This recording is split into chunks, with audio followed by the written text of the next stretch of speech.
Assalamualaikum warahmatullahi wabarakatuh. Kami CGP Angkatan 8 dari Kabupaten Cilacap. Perkenalkan, saya Yani Aryani dari SMK Negeri Nusa Ungu. Saya Ibu Rohani SPD dari SMA Negeri 1 Binangun. Saya Buntik Patriasi dari SMA 2 Cilacap. Di sini kami akan melakukan demonstrasi kontekstual modul 2.3 mengenai materi coaching untuk supervisi akademik. Terima kasih.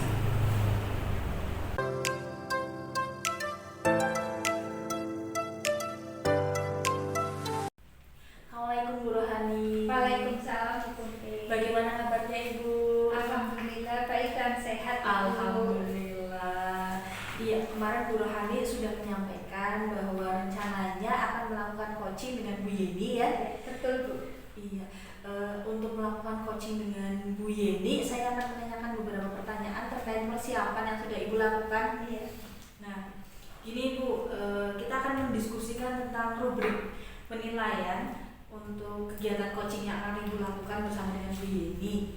Ini ada beberapa pertanyaan. Yang pertama, kompetensi coaching yang ingin Ibu kembangkan itu yang bagian mana Bu? Kita kan tahu ya, kompetensi coaching itu kan ada 3, kehadiran penuh, mendengarkan aktif, kemudian pertanyaan yang berbobot.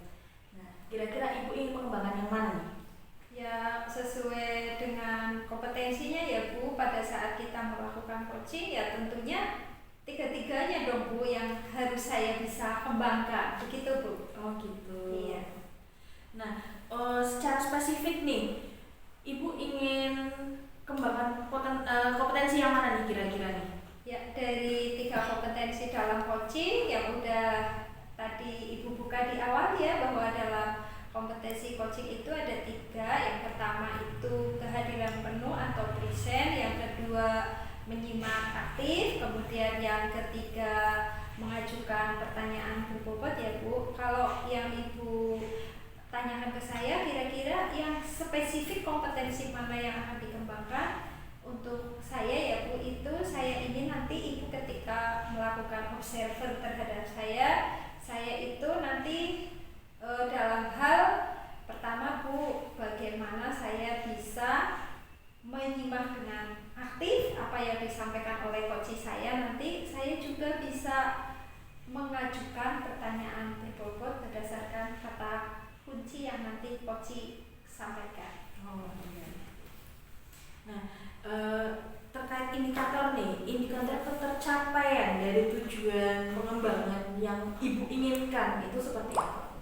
Kalau untuk indikator ketercapaian bahwa saya mampu atau bisa melakukan coaching ya Bu, itu nanti ketika coach itu mampu menyampaikan masalah atau unek-uneknya kepada saya tanpa ada rasa terbebani, terus nanti ya Bu, si coach itu pun mampu menemukan solusi dari permasalahannya tersebut. Oh iya, dari beberapa yang tadi sudah Ibu sampaikan ke saya, sudah saya catat, nanti akan saya gunakan sebagai catatan saat saya melakukan observasi terhadap Ibu. Nah, untuk rencana observasi, untuk rencana coachingnya kapan Ibu? Nanti rencananya hari ini juga Bu, habis duhur. Jadi nanti kalau kami sudah siap, saya hubungi Ibu lagi. Oh iya. Di ruang berapa Bu? Di ruang kelas 11-5. Oh iya. Nanti saya akan ke sana, saya tunggu informasi dari Ibu. Iya. Mudah-mudahan kegiatan coaching ini bisa berjalan dengan lancar sesuai dengan harapan kita semua. Terima kasih ya Bu. Semoga Bu, saya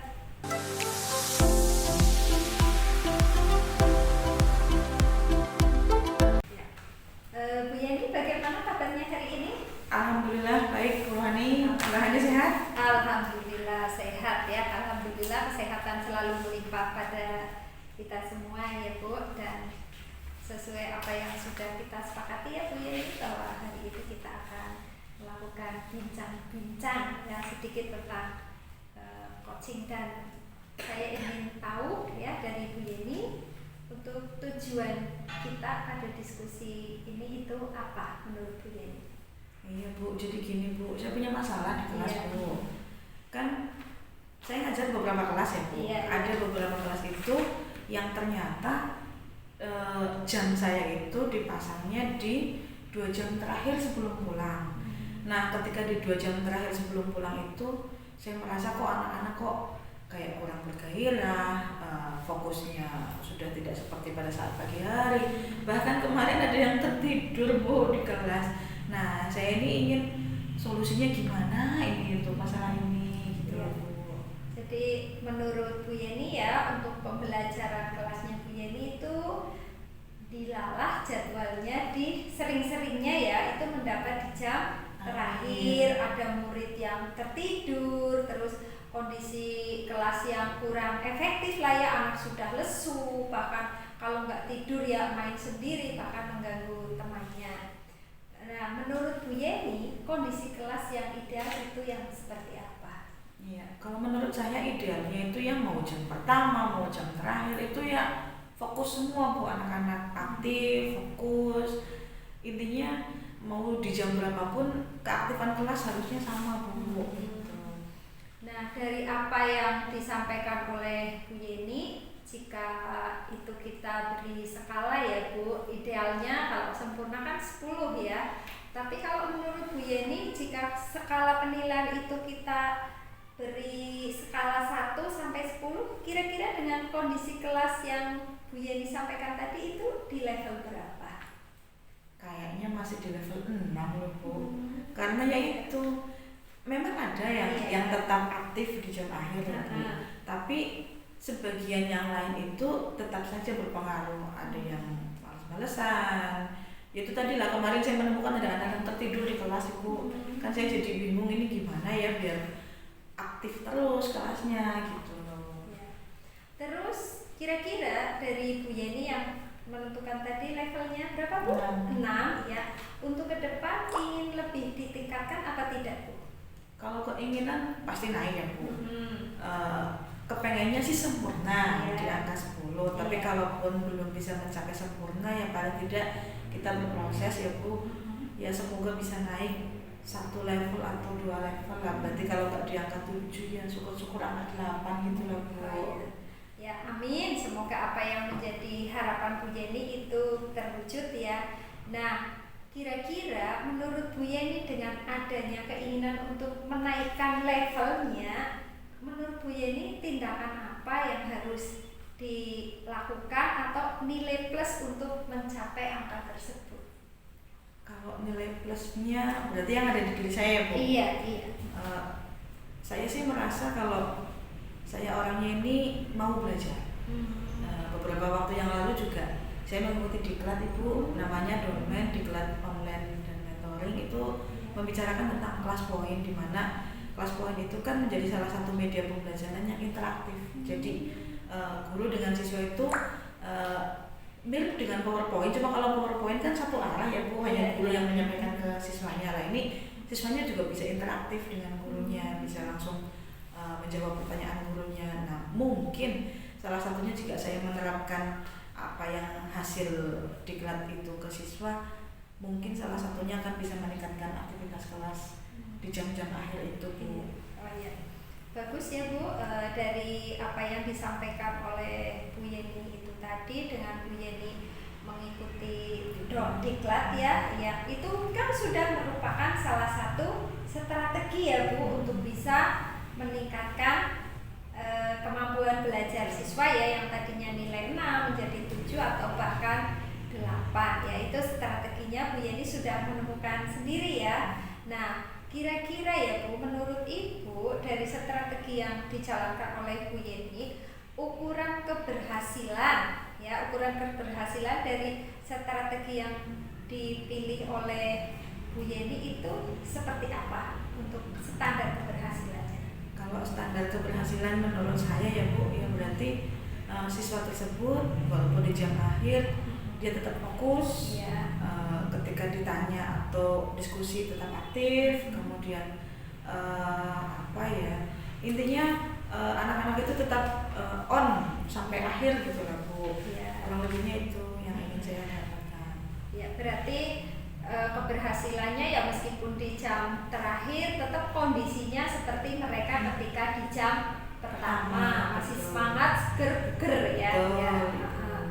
Nah, gini ya Bu, dalam menciptakan suasana pembelajaran yang untuk mengaktifkan siswa dengan strategi yang Bu Yeni harapkan tadi ya, kira-kira nanti dari strategi yang dipilih oleh Bu Yeni, adakah faktor penghambatnya, dan misal pun ada, coba yang seperti apa?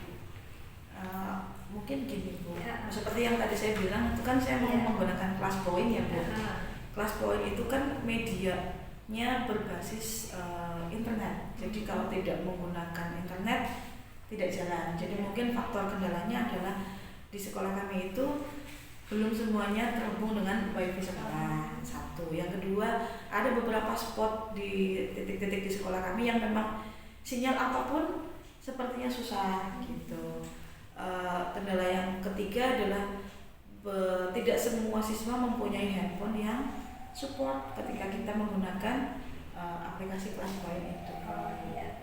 Jadi dari apa yang saya tangkap ya oleh yang disampaikan Bu Yeni, sebetulnya sekolah itu sudah memberikan fasilitas ya, berusaha memberikan fasilitas semaksimal mungkin ya, tapi ternyata ada yang kendalanya memang dari siswa tersebut ya, HP-nya tidak support. Kemudian memang lingkungan kondisi di sekolah kita ada di beberapa titik tertentu memang sinyal apapun atau kartu apapun lah ya bagi kuota anak memang itu tidak ngeling lah ya, tidak ada sinyal, entah itu kartu entry, Telkomsel dan lain-lain. Nah, menurut Bu Yeni untuk mengatasi permasalahan tersebut itu bagaimana? Paling saya ambil solusinya gini Bu, pembelajaran itu kan tidak harus berbasis IT. Iya. Jadi paling saya akan menggunakan metode pembelajaran yang menggunakan metode permainan mungkin gitu, yang tidak menggunakan IT, misalkan kertas plano terus ditempel-tempel post-it warna-warni, atau game-game yang lain yang tidak perlu menggunakan sinyal internet tapi tetap bisa dilakukan Bu. Ya, dari apa yang saya bayangkan jika memang itu oleh Bu Yeni dilaksanakan ya, entah dengan kertas plano atau tanpa gadget atau apa ya, anak itu tetap aktif, kayaknya bagus sekali ya Bu. Bahkan kalau kita pelajaran dengan HP itu anak malah fokusnya ke HP ya. Nah, untuk komitmen dari situ ya, menurut Bu Yeni terhadap rencana aksi itu, komitmen kedepannya itu bagaimana supaya aksi tersebut tetap terlaksana atau terjaga ke depannya? Oke Bu. Iya. Komitmennya ya intinya saya akan berusaha untuk terus mencari metode pembelajaran yang cocok Bu. Jadi kan mungkin pembelajaran yang satu diterapkan di kelas ini baik, belum tentu diterapkan di kelas lain juga hasilnya akan sama-sama baik. Iya. Jadi intinya sering-sering mencari alternatif metode pembelajaran sampai kita benar-benar menemukan yang tepat untuk anak di kelas tersebut. Nah, dengan itu saya harus rajin-rajin mungkin bertanya dengan rekan guru lain yang sudah berpengalaman sebelumnya, atau saya mencari referensi melalui YouTube, melalui TikTok, melalui Instagram, mungkin itu kan di sana banyak yang share tentang pembelajaran juga Bu. Jadi kita bisa ambil ilmunya dari sana. Semoga dengan hal itu lebih menguatkan komitmen saya untuk ya paling tidak melakukan perubahan untuk pembelajaran saya. Oh iya, sangat bagus sekali. Dan dari apa yang saya tangkap, intinya menurut Bu Yeni bahwa guru itu ya harus belajar dan terus belajar untuk meningkatkan kompetensi ya Bu. Nah, dari situ supaya komitmen itu Bu Yeni tercapai, bisa diwujudkan dalam prakteknya di lapangan, kira-kira siapa saja yang berperan untuk bisa mewujudkan atau dirangkul bersama oleh Bu Yeni untuk Bu Yeni tetap berkomitmen terhadap apa yang sudah direncanakan? Betul Bu. Ya. Intinya kan kita tidak bisa lepas dari teman-teman ya Bu. Iya, betul. Semua akan berjalan baik kalau disangkuyung oleh semua pihak. Nah, intinya yang pertama saya mungkin akan meminta bantuan bagi di rekan-rekan sejawat yang berada di perkumpulan MGMP tingkat sekolah Bu. Kebetulan mata pelajaran kami kan mata pelajaran BIPAS, proyek ilmu pengetahuan alam dan sosial. Di sini ada 4 guru Bu. Iya. Jadi di situ mungkin kami bisa sharing-sharing dengan guru mapel PIPAS yang lain, siapa tahu ada yang permasalahannya sama, kita bisa cari solusinya masing-masing. Kemudian tetap apa ya Bu, bantuan dari dukungan dari sekolah juga, misalkan seperti tadi sarana prasarana yang lebih ditingkatkan lagi seperti wifi dan yang lain sebagainya. Semoga bisa lebih baik ke depannya lagi. Ya, amin, semoga tercapai ya Bu. Terus itu tadi Bu Yeni untuk menjaga komitmen itu kan menyampaikan ada kegiatan NGMP ya Bu. Ya, Bu. Nah, saya ingin tahu untuk di mapelnya Bu Yeni, apakah NGMPS untuk sekolah itu berjalan Bu? Sudah Bu, kami sudah berjalan. Paling tidak kita melakukan review pembelajaran itu seenggak-enggaknya 1 bulan sekali lah Bu. Yang enggak resmi, yang penting intinya kita ngobrol, sharing dengan teman-teman seperti itu Bu. Bagus sekali ya Bu kalau NGMPS antar mapel intern di sekolah itu terlaksana dan kontinu terus dilaksanakan. Nah, sekarang yang ini Bu, setelah coaching hari ini ya, menurut Bu Yeni bagaimana tindak lanjut selanjutnya yang akan Bu Yeni lakukan untuk bisa mewujudkan kelas yang siswanya itu tidak ngantuk lagi, tidak tidur lagi, tapi bagaimana siswa itu akhirnya entah di jam pertama, di tengah, atau di jam terakhir mereka tetap aktif mengikuti KBM pada saat guru tersebut mengajar. Gimana Bu? Yang pertama, tadi saya berdiskusi dengan guru satu rumpun yang ada di MGMPS Malang. Kemudian yang kedua, saya akan merevisi RPP Bu, merevisi rencana pembelajaran yang sudah dibuat. Ini kan dulu sudah dibuat nih, ternyata ketika diterapkan ada permasalahan, maka harus dilakukan direvisi sesuai dengan kebutuhan muridnya Bu. Kemudian yang ketiga, mencari metode pembelajaran yang sesuai, misal dengan menggunakan metode pembelajaran yang berdiferensiasi, sehingga kan kita semakin tahu lah bahwa anak itu banyak sekali keunikannya, banyak potensi yang anak-anak di dalamnya itu berbeda. Maka kami sebagai guru juga harus tetap mengakomodir perbedaan itu, salah satunya dengan pembelajaran berdiferensiasi. Kemudian ada lagi Bu, ice breaking. Kayaknya ini perlu nih ice breaking, apalagi kalau jam-jam terakhir ini biar fokus sebelum melakukan pembelajaran ya, dikasih ice breaking dulu untuk semangat biar fokus kayak gitu Bu. Oh iya. Sedikit ya Bu, tadi tertarik dengan ice breaking. Mungkin contoh untuk ice breaking yang untuk anak tidak ngantuk itu apa Bu? Kemarin saya coba untuk Pancasila Bu. Pancasila. Jadi anaknya 6 itu jejer 6 itu menyebutkan Pancasila tapi satu kata gitu. Cuma diacak dan itu anaknya di situ bisa melatih kerjasama, melatih fokus, dan yang jelas bahagia Bu. Mereka happy sekali. Alhamdulillah sudah diterapkan kalau itu kemarin. Wah, bagus sekali ya, keren apa yang sudah disampaikan dan dilakukan oleh Bu Yeni, yang sebenarnya Bu Yeni itu sudah tahu permasalahannya, terus juga sudah menemukan sendiri solusinya. Dan semoga ya Bu, apa yang tadi strategi yang tidak strategi dan komitmen yang mau diterapkan oleh Bu Yeni ke depannya itu dapat berjalan dengan baik dan lancar sesuai harapan dari Bu Yeni. Begitu ya Bu. Terima kasih Bu. Begini Bu, sebelum kita akhiri diskusi kita, satu terakhir dari saya ya. Kemudian dari hasil coaching ini, setelah Bu Yeni menyampaikan unek-uneknya, perasaannya bagaimana Bu?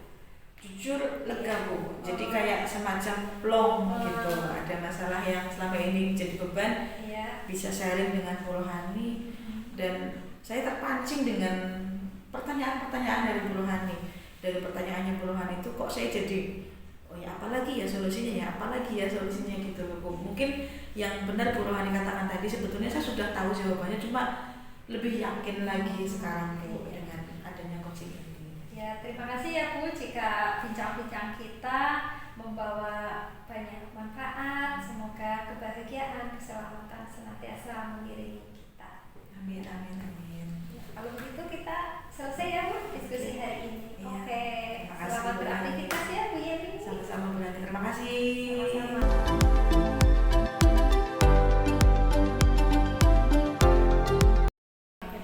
Ya, Bu Rohani, tadi saya sudah coaching yang Bu Yeni dan Bu Rohani lakukan ya.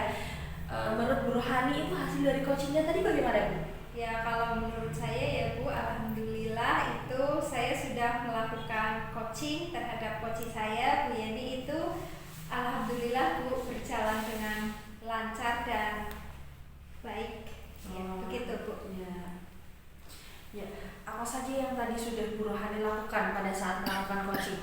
Ya, yang tadi sudah saya lakukan pada saat coaching ya Bu, menurut saya ya saya sudah bagaimana menjadi coach yang baik ya Bu. Saya sudah berusaha untuk menyimak dengan aktif apa yang disampaikan oleh coach saya. Terus saya juga sudah mengajukan pertanyaan berbobot berdasarkan kata kunci yang sebetulnya sudah dibuka sendiri oleh coach. Begitu Bu. Oh iya. Tadi kan Bu Rohani sudah menyampaikan nih tentang indikator ketercapaian pengembangan yang diinginkan oleh Bu Rohani itu yang seperti apa? Ya kalau kedepannya yang ingin saya kembangkan untuk ketercapaian pada saat ini ya Bu, untuk kedepannya tentunya saya ingin lebih baik lagi ketika melakukan coaching-coaching yang lain ya, atau dalam masalah lain dengan tetap berpegang pada 3 kompetensi pada coaching ya Bu. Yang pertama ada present atau kehadiran penuh, yang kedua menyimak dengan aktif, yang ketiga bisa mengajukan pertanyaan berbobot. Nah kedepannya tentunya yaitu saya harus lebih baik daripada hari ini. Demikian Bu Putri. Tadi saya sempat menyimak dari coaching yang Ibu lakukan bersama dengan Bu Yeni. Ibu sudah memberikan pertanyaan-pertanyaan yang berbobot ya, menggali ide-ide yang dimiliki oleh Bu Yeni sehingga Bu Yeni dapat menemukan solusi dari permasalahannya sendiri. Selain itu juga Bu Rohani sudah mengembangkan kompetensi mendengar aktif ya dengan cara memberikan respon yang positif dari apa yang sudah disampaikan oleh Bu Yeni. Ya itu sudah bagus Ibu. Nah kemudian kira-kira nih kompetensi apa lagi yang ingin dikembangkan oleh Bu Rohani berdasarkan coaching yang tadi? Ya, untuk kedepannya tentunya ya Bu, saya itu ingin lebih memahami dan mendalami lagi apa sih alur tirta dalam coaching itu. Ya kan ada menentukan tujuan, identifikasi masalah ya Bu, kemudian rencana aksi, dan yang terakhir adalah tanggung jawab. Jadi kedepannya saya bisa lebih baik lagi untuk bisa melakukan coaching terhadap coach saya berdasarkan alur tirta. Begitu Bu. Iya. Bagus Bu. Jadi rencana Ibu adalah mengembangkan bagaimana coaching menggunakan alur tirta gitu ya. Iya. Nah, saya nanti akan memantau progres yang akan Ibu lakukan untuk coaching berikutnya. Semoga coaching berikutnya itu bisa lebih baik dari apa yang sudah terlaksana hari ini, walaupun hari ini sudah luar biasa Ibu. Terima kasih jika memang penilaian Bu Puntik terhadap saya seperti itu, dan semoga itu menjadikan saya tetap rendah hati Bu. Iya Ibu. Sepertinya sudah cukup Ibu.